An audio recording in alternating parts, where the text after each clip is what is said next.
welcome to another Review Room tutorial. Today we're going to continue the discussion and talk about permissions. So when you click on Settings and go to the Permissions page, you'll see the following. So there are several tabs that we're going to run through.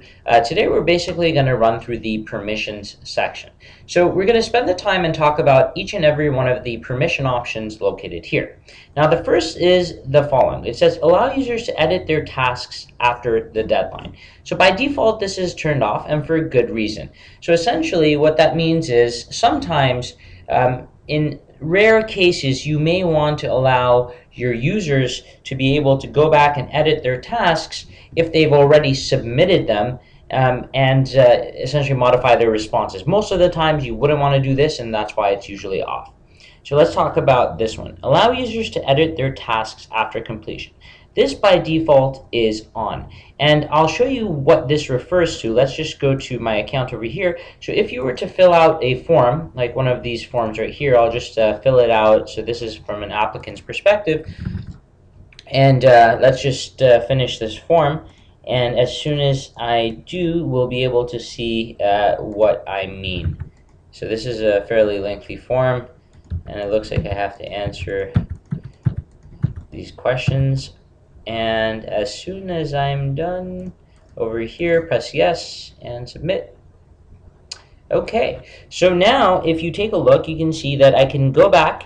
It's a completed form, but I can go back and edit it. In some rare cases, you may want to not let people edit a form after they've completed it. Now, if the deadline's passed, again, by default, they're not going to be able to edit it, so don't worry about that. Or if they've submitted their application by clicking on the submit button, they still won't be able to edit their tasks. So you don't need to worry about that portion either. So that's essentially what that one is for. So as we go through, I will uncheck these options.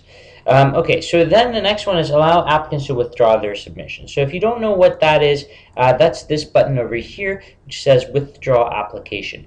If a user presses that, essentially it's just going to remove their application from the system. But don't worry, if you ever wanted to find those applications again, it's easy to do. All you have to do is go to the Manage Applicants section, and essentially once you're here, all you have to do is change the filter to show you all those who are withdrawn, and press apply, and then you'll see those applications. Okay, the next thing is the following, which says allow applicants to see tasks from completed stages. Now, what does that mean? In a lot of cases, competitions will have more than one stage. So you'll have a round 1 and a round 2 and a round 3, for example. So the question is, once you've been promoted to round 2, should you be able to see tasks from the previous round, as in from round 1?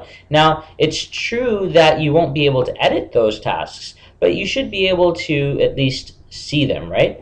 And that's why this is checked by default, so users can still take a look at what they've submitted before, but they can't quite edit it. But if you did want them to edit it, the way that you would do that is using this task right here, which says allow applicants to edit their tasks from completed stages. So there are two portions to this. There's the allow them to see tasks from completed stages and allow them to edit tasks from completed stages. So I'll check those as well. Now this is a popular one for certain types of competitions, especially nominations. If you're nominating, if this is a competition where you are nominating people, a lot of times every applicant will be able to nominate more than one person. In other words, they'll be able to submit more than one application.